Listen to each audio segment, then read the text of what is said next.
Muy buenas tardes, jóvenes. Vamos a empezar el día de hoy con nuestro tema del impuesto sobre la renta. Regularmente nosotros hemos hecho cálculos de percepciones y principalmente las prestaciones obligatorias, cómo se manejan dentro de una nómina. Incluso uno de los productos de la segunda unidad fue el cálculo de esas percepciones, ¿sí? Incluso nosotros decíamos que no podíamos hablar de un sueldo neto si no teníamos considerado lo que eran las deducciones que se le aplicarían a ese empleado. Bueno, pues el tema de hoy habla acerca de una de esas deducciones que se llama impuesto sobre la renta.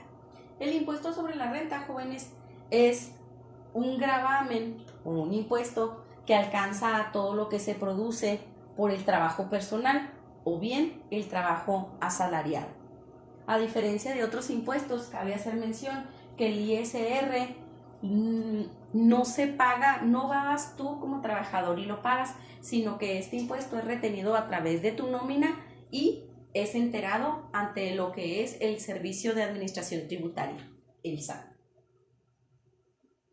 ¿Qué prestaciones se consideran dentro de lo que es este gravamen? Pues vacaciones, aguinaldo, días de descanso, seguridad social, prima vacacional, prima dominical, vivienda. Dentro de este gravamen puede ser que algunas de estas prestaciones graven con ciertos límites o con ciertas excepciones, y eso lo vamos a ver después, o incluso que alguna de estas pues no graven en su totalidad. Por ejemplo, aquí vamos a tomar como base el artículo 93 de la ley del impuesto sobre la renta. Este artículo menciona cuáles son las prestaciones que no gravan. En su fracción número 1 habla de que el tiempo extra no va a gravar en un 50%. También no va a gravar el pago de los días de descanso que no se disfrute en sustitución a otro. La número 3 dice que las indemnizaciones por riesgo de trabajo o enfermedades, por ejemplo, cuando hay una indemnización o una pensión, un pago de alguna pensión por riesgo de trabajo o enfermedad. También habla acerca de que las jubilaciones, pensiones, cualquier forma de retiro no va a ser objeto del ISR. En la fracción número 6 se habla acerca del reembolso de gastos médicos, dentales, hospitalarios y de funeral que se concedan de manera general a los empleados.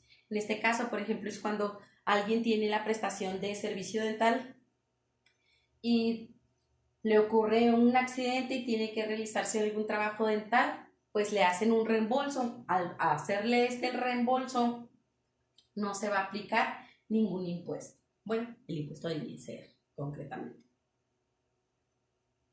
También las prestaciones de seguridad social, las indemnizaciones, las incapacidades, las becas, las cajas de ahorro no entran a lo que es el ISR. ¿Dónde tomamos el fundamento legal de esta parte? Pues en el artículo 93 de la ley del impuesto sobre la renta. ¿Cómo se realiza el cálculo del ISR?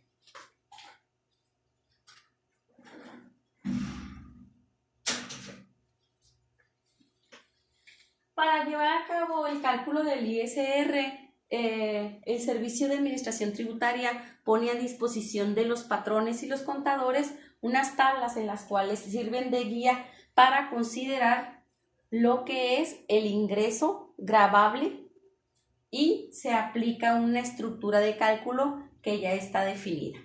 Estas tablas se mejoran año con año, más bien no se mejoran, se revisan año con año por el Servicio de Administración Tributaria y si es necesario se modifican. En este caso, en el 2020 no ha habido ninguna modificación, ni en el 2019, por lo tanto ahorita las tablas las vamos a ver y tienen pues desde el 2018 que se publicaron y siguen siendo las mismas para el 2019 y el 2020. Esta es la tabla para el cálculo del impuesto del ISR. En este caso, la dinámica de cálculo que se tiene pues está muy tiene una estructura y un cálculo muy definido, pero sirve como base lo que es estas tablas. Aquí, si se fijan, esta tabla dice que es una tarifa aplicable a pagos a un periodo de 7 días, correspondientes, como les mencionaba, al 2018. Aquí estamos hablando de que es una nómina que se paga cada 7 días.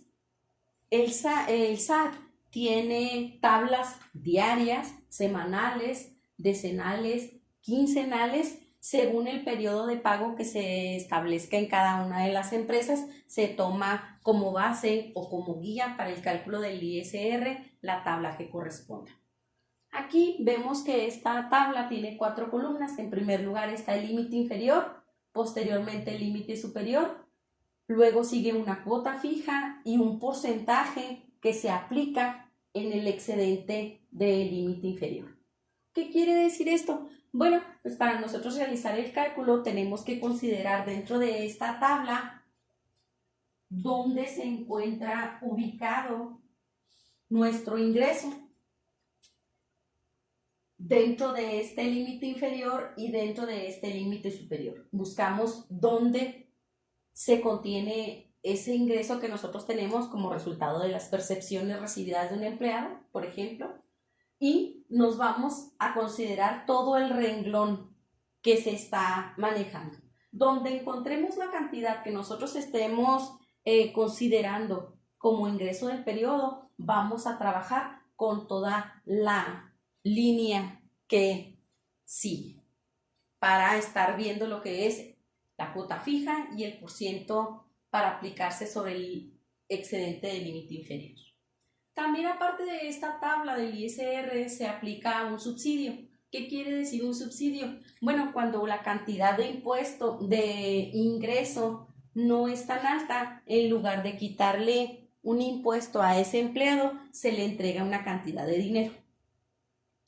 Pero esto, pues, en ocasiones ya no es tan factible, puesto que los ingresos de las personas pues han cambiado. Por ejemplo, aquí en la frontera, con un salario mínimo de 185.56, pues el ingreso se convierte, ¿qué les gusta más o menos? A 7 días, si estamos hablando, son 1,200, 1,300 pesos. Todavía, si lo buscamos aquí, está siendo objeto de una cantidad de subsidio.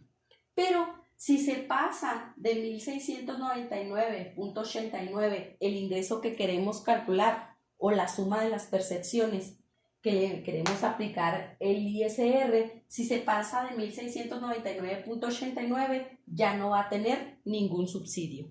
Esto es bien importante, jóvenes, porque luego en cuanto veamos nuestra cantidad de percepciones que tenemos para calcularles el ISR, y si vemos que es mayor de 1,699.89, ¿qué querrá decir? Que esta tabla ya no la vamos a utilizar.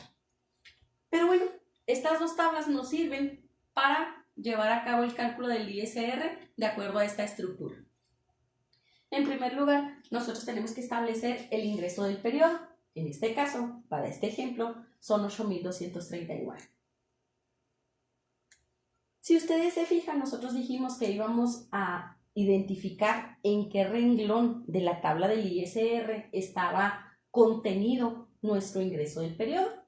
Nosotros aquí estamos diciendo que el ingreso del periodo de 7 días de pago es de 8,239. Bueno, vamos a identificar entre el límite inferior y límite superior dónde se encuentra nuestro ingreso del periodo. A ese ingreso del periodo le vamos a quitar el límite inferior en el cual lo contenga a este ingreso. Después de eso, de esta resta, nos va a quedar un excedente del límite inferior. Y esto lo vamos a multiplicar por el porcentaje sobre el excedente del límite inferior. Esto es la cuarta columna de nuestra tabla de impuesto. Y después esta multiplicación nos va a dar un impuesto marginal. Y a este impuesto marginal le vamos a sumar la cuota de fija del impuesto que viene en ese mismo renglón, en el cruce con la tercera columna de esa tabla. El resultado de todas estas operaciones, si se fijan, son sumas, restas y multiplicaciones. Nada más sencillo. Nos va a dar el ISR a retener. ¿Sí? En este caso, por ejemplo, nosotros estamos viendo un ingreso de 8,239. Acuérdense de la estructura, no la pierdan de vista. Bueno, nosotros primeramente buscamos entre estos dos dónde está contenido nuestro ingreso de 8,239. Si nos fijamos, va a estar contenido en este renglón.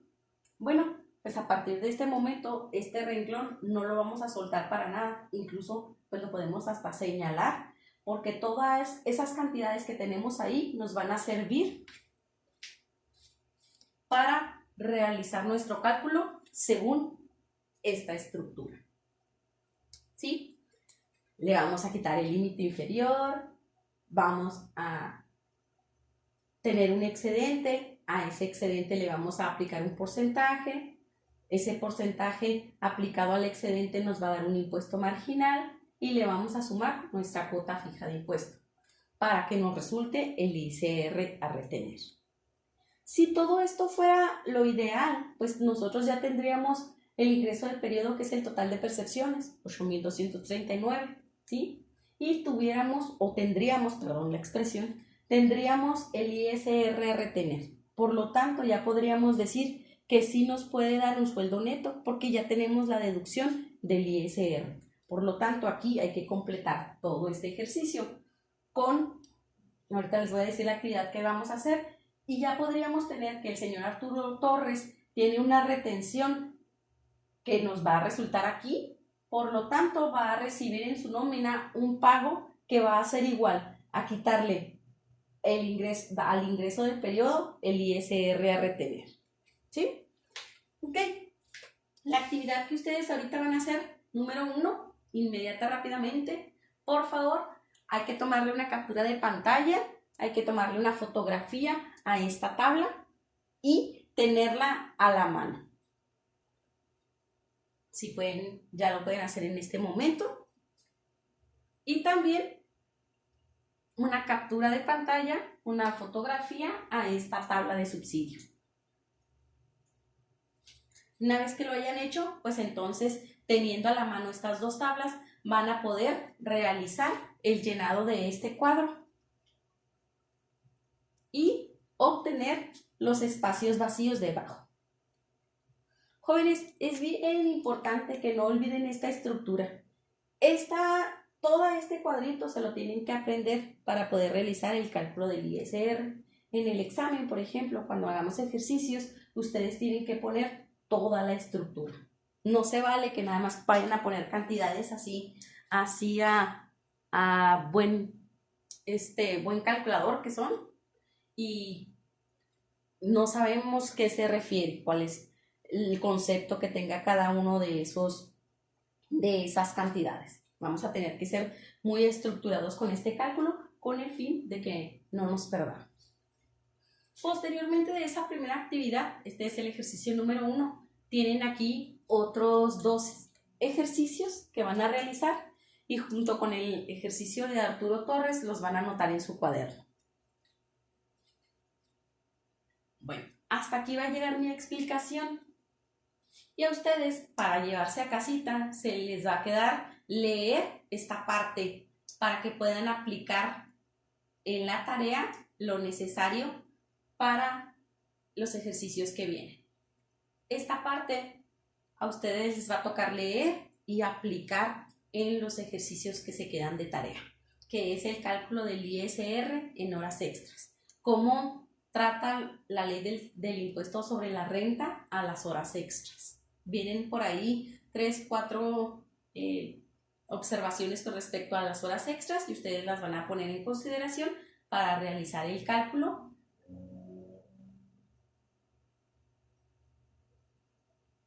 de esta tarea.